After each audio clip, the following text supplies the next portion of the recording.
that I am going to talk about next, I'm actually super excited about. And Ian, I think you specifically, just based on the conversations that we've had about different stories over time, you would really, really like. And that is 13 Sentinels. Oh, Ooh. Yeah, I love this game. Like, just deeply, deeply, deeply love it. And I've enjoyed Vanillaware games before, but the story in this game really captivated me. And it's hard to describe, and I actually talk about it in the review, where it's like, I want to tell you things, but I don't want to ruin any of the surprises because they're so good. But it's a bummer because telling you what it's about feels almost misleading because it twists and turns and changes so much. But in an effort to try to give you a basic idea, uh, it is you play as 13 different characters, and cool. a kaiju invasion happens. And kind of for unknown reasons, these kids have access to these giant mechs called Sentinels that they go and they use to fight the kaiju. And Classic. yeah, so that's kind of the Yeah. thing. Is on the surface it sounds like a pretty basic, anime story. But where the genius of this game is the way that it formats its storytelling. So when I say you play as 13 different characters, by and large, you have a wheel of all of the characters, and you choose which character you want to play as. And then you go and you kind of do a chapter of their story. And the way that this ends up working is the chapters for these stories are really quite short. They're only about 15 minutes. And they all have their own kind of like web, and you'll like go to a certain point and it's like, oh, okay, like some of them will be more straightforward, and then other ones it's like, okay, I need to go back and do that chapter again, but I need to interact with different things, or I need to bring up this different thing that I learned in conversation, and it will take me to another branch on this web. Or it'll be like, okay, you've gone as far with this character as you can, that you need to go see somebody else's story so you can have proper context to move on with that first character that you Sort of like picked. Virtue's Last Reward. Yes, Kinda. yeah. Virtue's Last Reward is actually a very good um, comparison to this because it's kind of a similar thing. But this game should be an incomprehensible mess because you're when you're going through it, they throw so much at you. Like the story is very, very, very dense with just concepts and twists. Like pretty much every character you pick, right? And that's part of the reason why it's so good is you'll pick a character and they will reveal something about the world and you'll just be like, what? How is that possible? That's insane, right? And then imagine that happening like 13 different times.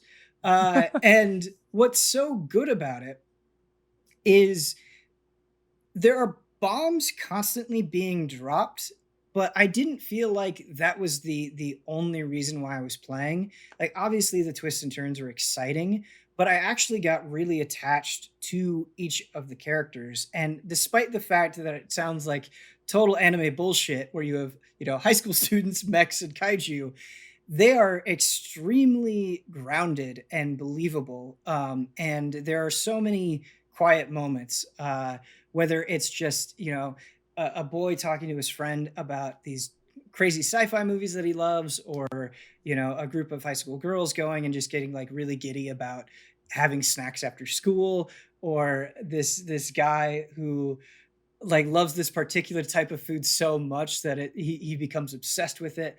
There's just so much like warmth and charm, and I was really worried because I think when you have 13 playable characters like this, I would get really attached to somebody and I'd be like, no, like I'm going with their story as far as I can because I think they're so great and I'm so interested in what's going to happen with them.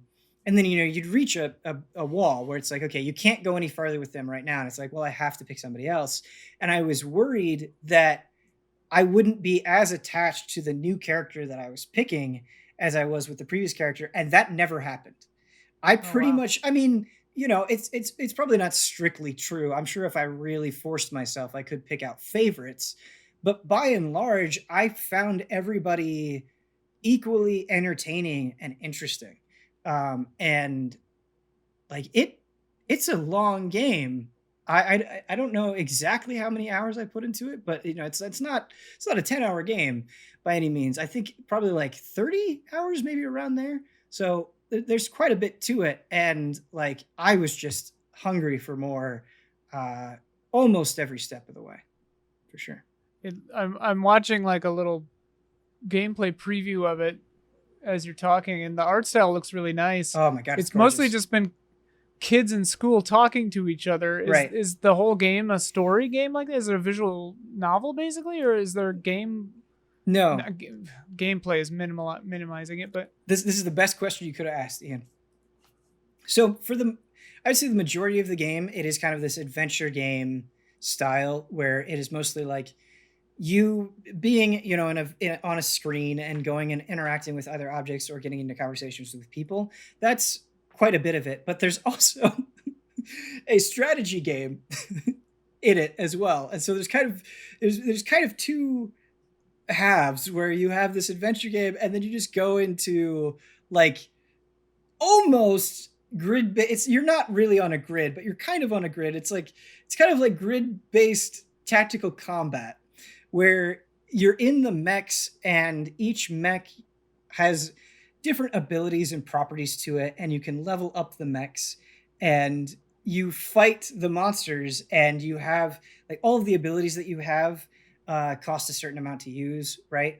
And so you have to pick like the right abilities where it's like, oh, we're fighting armored kaiju, so we have to do attacks that ignore armor, or these flying enemies are hard for this character to hit, so we have to bring them down to the ground. And so you're making decisions like that. Um, it is the weaker part of the game for sure.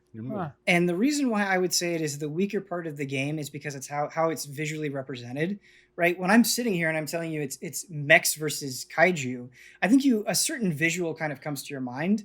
And obviously when you turn it into a strategy game, I think that's going to get a little abstracted, but I think it's just pretty bland visually. So you don't even really see your mechs on the battlefield, and when they attack, there's no like cool animation that plays or something. Like the best you get is there's a preview for each move you select. Like it kind of just looks like you're on this blue screen and there are like board game pieces all around, and so you don't really get that sense of scale and conflict, and I think that really hurts that aspect of the game.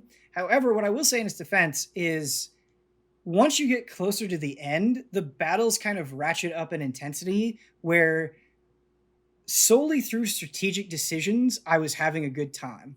Like, I still think that visual element is true, but they push the strategy enough that I was having fun kind of like solving the problems that it was throwing at me. Cool.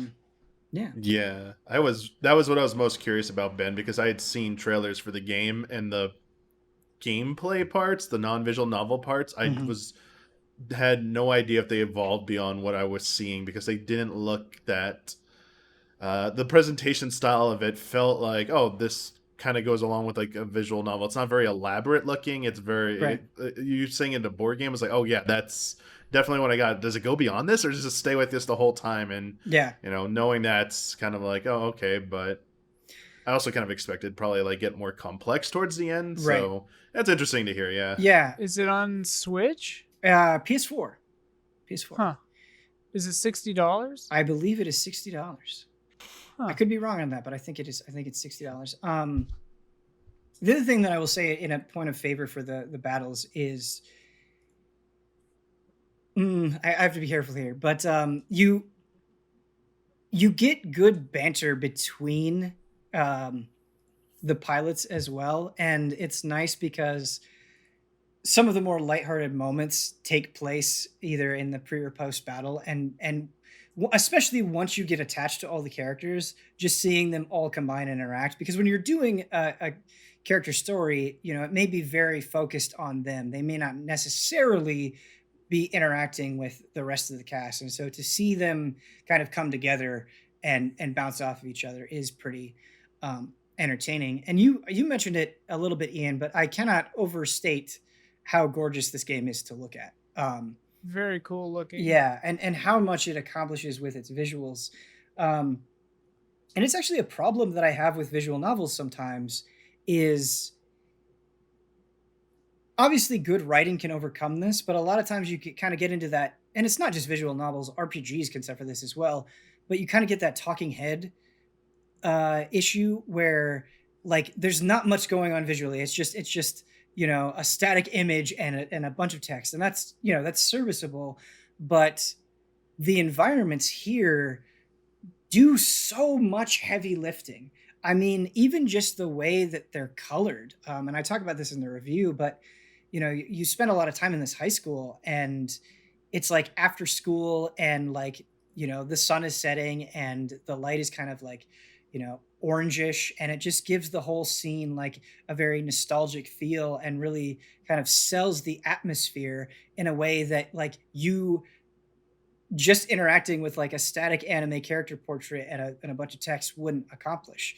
And obviously these kaiju can cause massive destruction, and they're a huge threat. And actually going through environments that have been destroyed by them, and just seeing the detail of the havoc they wreaked, it really lends so much to the weight of the story that they're trying to tell, for sure. Yeah, it looks really cool. Yeah. Yeah. I don't know if you ever lost it all. This is weird. Just popped in my head. Does it have a cool game over screen or anything like that? If you actually like lost in combat, or I don't think I lost any battles. Ooh. I definitely. Oh no! I did.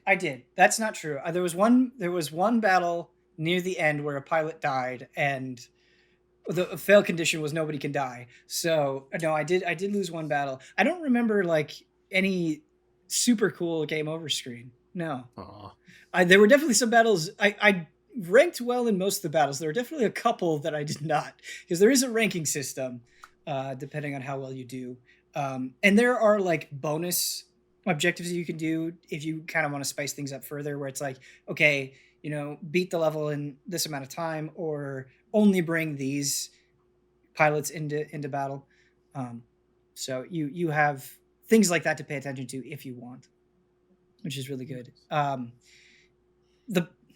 Maybe the best pitch that I could say about this game, and it's hard because there's so much I would love to just sit here and talk to you guys about the story, but whatever you think this game is about, it's not about that. Like, it's not really about high school kids like fighting monsters. Like there's so much. You think the depth of the story is here, and it just keeps going, and it's definitely crazy. Where I think if you were to read the plot on the wiki, it would just be like, this is just crazy bullshit. But actually going through it, and the pretty excellent pacing that they have, like it's a super super fun journey to go on, and I definitely think it deserves to be brought up when best narrative rolls around.